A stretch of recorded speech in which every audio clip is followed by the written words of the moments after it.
La formación académica es la piedra angular de todo profesional del derecho y garantía de excelencia en el desarrollo de la praxis jurídica.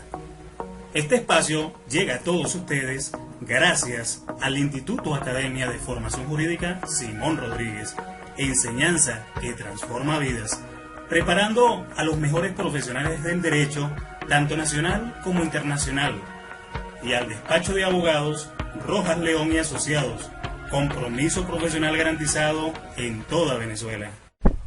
Mis queridísimos amigos, compañeros, profesionales del derecho, público en general, les saludo cordialmente desde la distancia el doctor abogado Maury Rojas, aquí ubicado en la sede principal del Instituto Academia de Formación Jurídica Simón Rodríguez, en la ciudad de Maracay, estado Aragua, de esta nuestra hermosa República Bolivariana de Venezuela. Hoy quiero comentarles la última reforma establecida directamente en el Código Orgánico Procesal Penal de fecha viernes 17 del año 2021, muy puntualmente en lo que respecta al artículo 430 y que versa puntualmente sobre el efecto suspensivo. La temática que vamos a abordar, porque la compartimos todo, va a ser cuáles son los principios procesales vulnerados por el efecto suspensivo, considerado por muchos profesionales como un instrumento legal que es totalmente anticonstitucional. Sin embargo, es pertinente recordar ciertas fundamentaciones, generalidades con respecto a esta herramienta que de orden judicial es empleada gradualmente o con mucha frecuencia directamente por el representante del Ministerio Público. Tengan ustedes presentes que el recurso es considerado hoy por hoy como la oportunidad procesal de acudir, por supuesto dentro de las reglas del debido proceso, ante otra autoridad superior judicial a la que toma la decisión en primera instancia. ¿Para qué? ¿Para qué usted introduce un recurso? Para poder someter directamente todo o una parte de la actuación judicial con el fin de procurar directamente la atención, óigase bien con esto, para el fin de procurar la atención de las posiciones de las partes inconformes con la sentencia, o bien para garantizar la efectividad directamente de los derechos de las partes que disienten lo resuelto. Ahora, es interesante recordar textualmente lo que estipula el artículo 430 de nuestro vigente Código Orgánico Procesal Penal. Reitero, ya incluida la reforma de fecha viernes 17 de diciembre de este año 2021. Fíjense que el efecto suspensivo reza textualmente lo siguiente: la interposición del recurso suspenderá la ejecución de la decisión, salvo que expresamente se disponga lo contrario. Fíjense que aquí se denota claramente cuál es el objeto del recurso. ¿Cuál es el objeto del recurso? Que es directamente la suspensión de la ejecución de la decisión que toma el ciudadano juez que dirige o que tiene por finalidad ser el director de la causa. Sin embargo, el Código 430 también refleja ciertas excepciones. Señala de manera textual que cuando se trate de una decisión que otorgue la libertad del imputado, la interposición del recurso de apelación no suspenderá, óyese, miren lo delicado de todo esto, no suspenderá la ejecución de la decisión. Aquí ya estamos en presencia de una clara inconformidad o una dicotomía en función de lo que establece directamente nuestra Carta Social. Sigue señalando el mencionado artículo, excepto cuando se adopte en la audiencia preliminar y trate de delitos de homicidio intencional, de violación, de delitos que atenten contra la libertad, la integridad, la indemnicidad sexual de niños, niñas y adolescentes, el secuestro, el delito de corrupción, los delitos que causen grave daño al patrimonio público y por supuesto a la administración pública, el tráfico de drogas, por supuesto que esas sean de mayor cuantía, la legitimación de capitales directamente contra sistemas financieros y delitos conexos, los delitos con multiplicidad de víctimas, la delincuencia organizada, las violaciones graves a derechos humanos, por supuesto las violaciones graves de lesa humanidad, los delitos contra la independencia y la seguridad de la nación y crímenes de guerra. Y el Ministerio Público ejerciera, oigan bien con esto, escuchen bien, y cuando el Ministerio Público ejerciera el recurso de apelación oralmente en la audiencia y en cuyo caso se oirá la defensa debiendo el juez remitirlo directamente dentro de las 24 siguientes a la Corte de Apelaciones. Quiere decir todo esto, por supuesto, este último enunciado, que el recurso de apelación se solicitará de manera oral directamente en la audiencia. Ese es el primer proceso, solicitarlo de forma oral. Sin embargo, el artículo 430 tiene en su último párrafo un señalamiento, algo interesante, ¿no?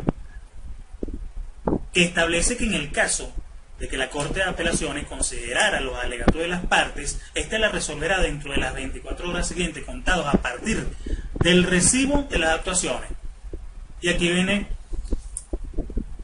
las interpretaciones y las interrogantes que seguramente cada uno de los profesionales del derecho generará o construirá. Escuchen bien, si la respuesta al recurso de apelación no se produce dentro de los lapsos, decae la medida de privación de libertad y el recurso continúa. No logro entender en qué consiste el decaimiento de la medida de previsión de la libertad.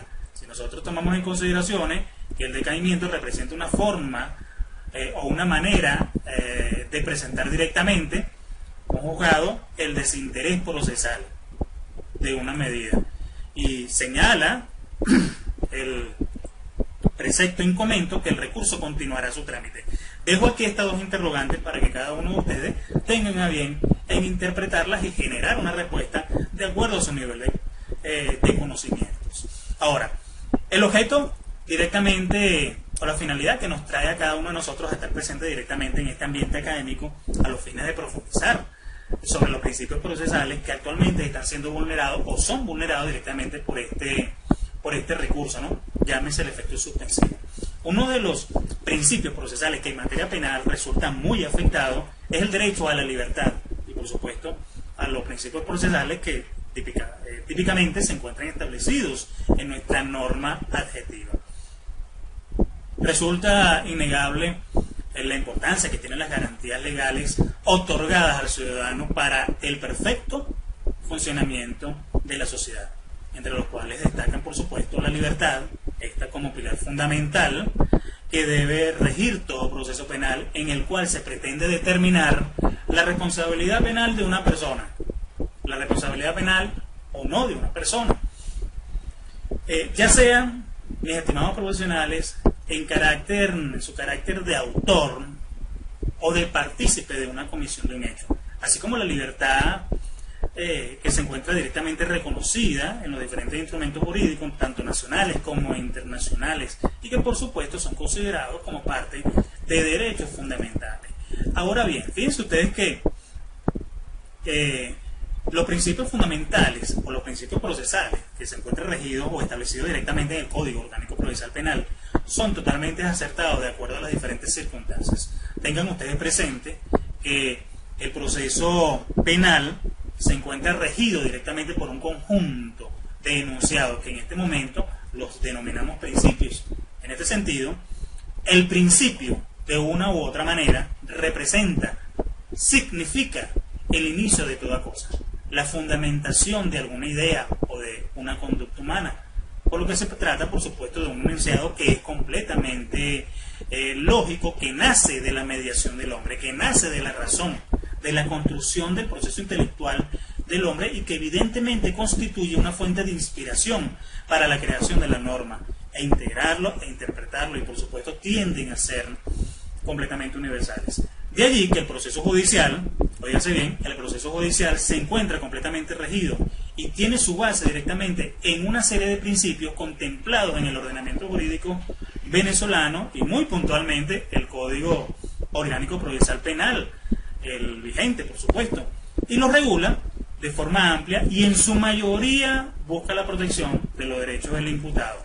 Por supuesto que en esta última manifestación también el Código Orgánico Procesal Penal tiene una reforma, generándole, por supuesto, una clara denominación o una clara conceptualización al término de imputado. Entonces, tengan ustedes también en cuenta que hay fundamentaciones que de orden constitucional deben estar muy, pero muy ligadas y articuladas directamente con estos principios. Recuerden que Venezuela se constituye en un Estado totalmente democrático, se constituye en un Estado social, pero también de derecho y de justicia. y que propugna sus valores directamente en el ordenamiento jurídico y de su actuación. Nos habla directamente este enunciado, muy puntualmente el artículo número 2, el derecho a la vida, el derecho a la libertad, el derecho a la justicia, a la igualdad, a la solidaridad, a la democracia, también la responsabilidad social y en general la preeminencia de los derechos humanos, la ética incluso, y el pluralismo político. Dicho esto, es evidente que las garantías procesales tienen una gran importancia dentro del sistema jurídico venezolano. ¿Por qué? Porque son mecanismos establecidos directamente para asegurar el goce y el ejercicio de los derechos, los cuales no pueden en ningún momento ser suprimidos por el Estado. De allí, mis estimados profesionales de la ciencia jurídica, que tomando en consideración que Venezuela se constituye en un Estado democrático, entonces debe respetarse cada una de las garantías que se encuentran a favor del ciudadano y que están totalmente dispuestas a nivel constitucional, por lo que los principios establecidos directamente en nuestra Carta Fundamental y el Código Orgánico Procesal Penal deben guiar cada uno de los procedimientos establecidos con la finalidad de verificar la responsabilidad de una persona directamente en un hecho punible. Pero ¿cuáles son los principios que expresamente se encuentran establecidos en el Código Orgánico Procesal Penal y que se encuentran completamente golpeados directamente por este recurso que se interpone? Llámese el efecto suspensivo. Uno de ellos es el juicio previo y el debido proceso, que lo tiene usted normado directamente en el Código Orgánico Procesal Penal. Entonces, con relación a este principio y el debido proceso, este, por supuesto, nace directamente del resultado de la instauración del proceso penal moderno y que evidentemente es fruto de un Estado de Derecho, que es fruto de un Estado de justicia, donde se promueve el respeto por las normas establecidas y de allí que todas las actuaciones que se realicen en un determinado procedimiento penal deberá seguir las normas consagradas como límite de los poderes públicos. Entonces, recordemos que debido a que el proceso es una estructura constituida por una serie ordenada, por una serie concatenada, sistematizada de actos que se realizan en un tiempo ya preestablecido, el quehacer directamente de los sujetos procesales se haya completamente gobernado por los principios y las garantías, cuya finalidad, reitero, es señalar el marco dentro del cual deben desenvolverse los profesionales en la actividad procesal. Fíjense y recuerden en todo momento que el artículo número 49 constitucional nos refleja que el debido proceso se aplicará a todas las actuaciones procesales, llámese las actuaciones judiciales y por supuesto las administrativas, y en consecuencia señala el mismo precepto que toda persona tiene derecho a ser oída en cualquier clase de proceso con las debidas garantías y dentro del plazo razonable determinado legalmente, por supuesto, por un tribunal competente, independiente e imparcial, establecido con anterioridad. Interesante este enunciado, este pronunciamiento que de orden constitucional lo tenemos bien claro. Deben respetarse todas las garantías establecidas en el Código. Ahora, el Código en comento, es decir, el número 49, específicamente en el numeral 3, contempla directamente, primeramente, el derecho que tiene toda persona a ser oída en toda clase de procedimiento, bien sea judicial o bien sea el administrativo, siendo este beneficiario, por supuesto, tan amplio que de no encontrarse o de no hablar este castellano, el Estado le proporcionará un intérprete para que goce directamente de este beneficio. Pero el Código Orgánico Procesal Penal, en su articulado número 1, señala que nadie podrá ser condenado sin un juicio oral, sin un juicio previo, sin un juicio público y por supuesto realizado sin dilaciones indebidas ante un juez imparcial conforme directamente a las disposiciones del Código, por supuesto salvaguardando todos los derechos y las garantías del debido proceso que anteriormente ya les había comentado. De allí la importancia de articular de forma pronta e inmediata cada uno de los mandamientos que establece no solamente la Constitución, sino también el Código Orgánico Procesal Penal. Este último, por supuesto, considerado norma adjetiva por excelencia. E incluso debo indicarles que esta norma adjetiva penal es de mayor amplitud por cuanto en ella, me refiero por supuesto al Código Orgánico Procesal Penal, en ella se ratifican los principios constitucionales como el debido proceso, la supremacía de los tratados, el respeto a los convenios y por supuesto los acuerdos internacionales suscritos directamente por la República, pero además se consagran los principios propios del derecho penal. De este modo que debemos entender claramente que el concepto de debido proceso como derecho humano de fuente constitucional envuelve una cantidad de acciones que comprensivamente están dentro del desarrollo progresivo de practicarlo directamente en la defensa de los derechos fundamentales de carácter personal, de carácter humano y por supuesto de carácter procesal. Entonces, esta Constitución, nuestra Constitución, establece claramente esas garantías y el Código Orgánico Procesal Penal las ratifica por considerarlas importantes en este sentido. Pero también tengan ustedes en cuenta lo referido directamente en el articulado 257, también de la Carta Política, que refleja que el debido proceso no debe sacrificar, ¿entre qué? No sacrifica la justicia por omisión de formalidades no esenciales, por lo que el debido proceso, es decir, este proceso que se lleva directamente dentro de la actividad jurisdiccional penal, debe estar directamente conformado por actos procesales llevados a cabo con un mínimo de ritualismo. Y es que no se debe ritualizar ningún proceso, ningún proceso.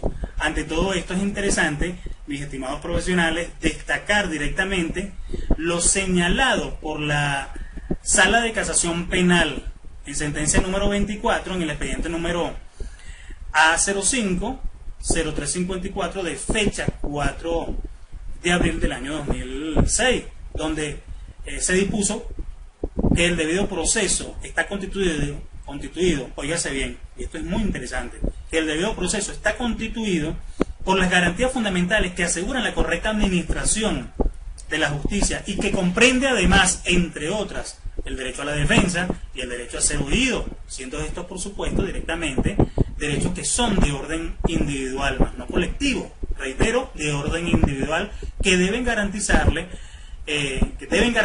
directamente en las diferentes etapas del proceso, no pudiendo bajo ningún concepto, ningún órgano del Estado, coartarlo bajo cualquier pretexto.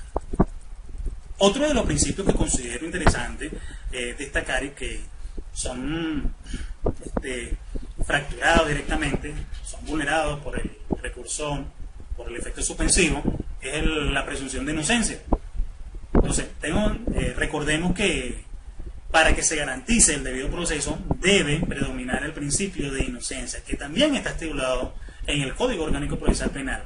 Este principio de inocencia debe desarrollarse en todo proceso, tal como lo señala el ordinal número 2 del artículo 49 de la Constitución de la República Bolivariana de Venezuela, el cual señala con muchísima claridad que toda persona se presume inocente mientras no se pruebe lo contrario. De allí la importancia del debido proceso y ese transitar correcto, el fiel cumplimiento de las diferentes etapas que contempla directamente el procedimiento penal.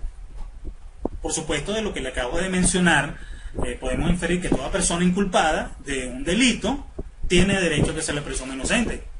Y eso es tácito, por supuesto, mientras no se establezca legalmente su culpabilidad.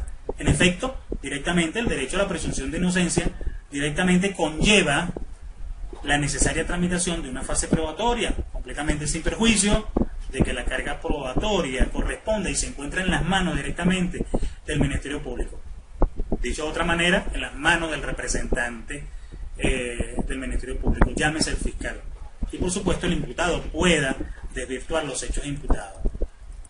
Igualmente, destaco con muchísima énfasis que el artículo número 8 del Código Orgánico Procesal Penal también dispone que cualquier persona a quien se le impute la comisión de un hecho punible tiene derecho a que se le presuma inocente y a que se le trate como tal mientras no se establezca su culpabilidad mediante una sentencia completamente firme.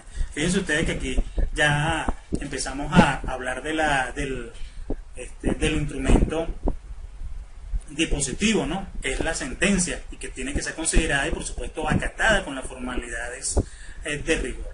Entonces, según esta garantía, se revela que al imputado directamente le nace la obligación, le nace la obligación de demostrar su inculpabilidad, mientras que de lo contrario se encargará, por supuesto, la Fiscalía del Ministerio Público. En todo caso, muchachos, tengan ustedes presente que hay un cúmulo de pronunciamientos directamente emitidos por el Tribunal Supremo de Justicia como máximo intérprete de la normativa jurídica acá en Venezuela y que comprende, por supuesto, una serie de afirmaciones que deben tomarse en cuenta. Fíjense que en una de las sentencias de la Sala de Casación Penal, si mal no recuerdo, la número 397, expediente número C05-0211 de fecha 21 de junio del año 2005, se estableció que está prohibido dar al imputado o al acusado un tratamiento de culpable. Óigase, está prohibido dar al imputado o al acusado un tratamiento de culpable como si estuviese condenado directamente por sentencia firme, porque no se le puede hacer derivar directamente las consecuencias de una condenación que no haya recaído, que no sea el resultado directo del proceso y que por supuesto esta adquiera firmeza. Entonces todo esto por supuesto comprende una cantidad de situaciones que cada uno de ustedes, que cada uno de nosotros debemos contemplar como profesionales del derecho. También otro de los principios, la afirmación de la libertad. Fíjense que en cuanto a su consagración tiene como fin, por supuesto, evitar las diferentes detenciones arbitrarias y no ajustadas a derecho. ¿Por qué? Porque el solo hecho de no llenar directamente los extremos requeridos en las diferentes actuaciones policiales, en las actuaciones derivadas, que son consecuencias directamente del trabajo desplegado por los organismos de investigación penal, de no cumplirse con las formalidades de derecho, entonces siempre se tendrá en cuenta que la afirmación de la libertad bajo ningún concepto deberá ser violentada. Deben estar presentes, por supuesto, todos los extremos legales. Me estoy refiriendo que podrá, para que sea la libertad restringida, para que la libertad sea suprimida, por supuesto debe haber una sentencia. Y aquí involucramos nuevamente el debido proceso, este precepto número 49, que tanto ha dado que hablar. Fíjense que nuestra Carta Política refleja directamente su artículo número 44, que se consagra que la persona encausada directamente por un derecho delictivo será juzgada en libertad, excepto por las razones determinadas por la ley y apreciadas por el juez o la jueza en su caso. Aquí el trabajo de Fiscalía del Ministerio Público es preponderante, ¿no? Entonces, por eso es que le menciono directamente que deben estar presentes los diferentes extremos para que la libertad sea suprimida o suspendida momentáneamente. Sin embargo, recordemos ampliamente que el mencionado artículo 44 constitucional nos señala: será juzgada en libertad, excepto por las razones determinadas por la ley y apreciadas por el juez o la jueza en cada caso. En la misma circunstancia, nuestro Código Orgánico Procesal Penal, directamente en su articulado número 9, nos establece esa disposición, directamente señalando que las disposiciones consagradas en este código que autorizan preventivamente la privación o incluso la restricción de la libertad o de otros derechos del imputado o incluso su ejercicio tienen un carácter excepcional, lo que quieren o lo que implica todo esto, que incluso la privativa o la suspensión del derecho a la libertad es un extremo que debe ser considerado en el último de los como última de las alternativas. Es una excepción y solo podrán ser interpretadas de manera totalmente restrictiva, y su aplicación debe ser proporcional a la pena, debe ser proporcional a la medida de seguridad que pueda ser interpuesta. Entonces, las únicas medidas preventivas en contra del imputado son las que el mismo Código Orgánico Procesal Penal establezca.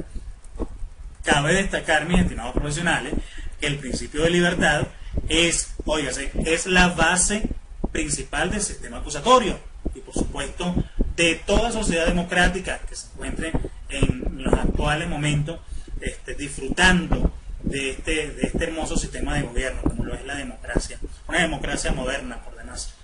Directamente debo señalar que estamos presentes, o que estamos en presencia de un conjunto de cambios, una coyuntura social algo delicada. Como último de los principios a los cuales me quisiera referir directamente, que se encuentran vulnerados directamente, puntualmente, por el efecto suspensivo, es el principio de contradicción e igualdad de las partes. Este principio de contradicción, mediante el cual, o representa la garantía de las partes de acceder a los diferentes actos de procedimiento durante todo el desarrollo del proceso. Por supuesto, cada una tendrá una oportunidad razonable para interponer sus manifestaciones, sus alegatos y conocer las actuaciones y los alegatos de la parte, ¿no?, entre otras. Que señalar, debo incluso que expresar que reiterativamente que hay un cúmulo de sentencias, de jurisprudencia también emitida directamente por el Tribunal Supremo de Justicia, que reflejan la importancia del respeto a este principio, ¿no? ¿Para qué? Para que el estado del proceso, donde se encuentren directamente transitando las partes, sea completamente favorable a ambas. Por supuesto, cada quien tomando la perspectiva y la postura que se asuman durante la causa que se esté ventilando directamente. Dicho todo esto, mis estimados profesionales, habiendo ya dado un grato paseo directamente por los principios, por las garantías que, de acuerdo al punto de vista de quien les habla, se encuentra siendo vulnerado por el efecto suspensivo, considerado como un recurso directamente que vulnera la libertad del imputado, la libertad del representado, de su representado, que suspende la decisión del juez de la libertad. Les invito a continuar directamente en el desarrollo o en la continuación de esta actividad formativa que más adelante desarrollaremos con muchísima responsabilidad, con compromiso, por supuesto, apegándonos directamente a ese deseo de formarnos y de crecer profesionalmente. Mis estimados profesionales, público general, se les quiere muchísimo, Dios los bendiga. Recuerden estos, quiéranse hoy, quiéranse mañana, quiéranse siempre. Les habló el doctor abogado Mauri Rojas. Este espacio llegó a ustedes gracias al Instituto de Academia de Formación Jurídica Simón Rodríguez, enseñanza que transforma vidas, y al despacho de abogados Rojas León y Asociados, compromiso profesional garantizado en toda Venezuela. Si quieres recibir información actualizada sobre nuestros eventos formativos, suscríbete a nuestro canal y activa la notificación.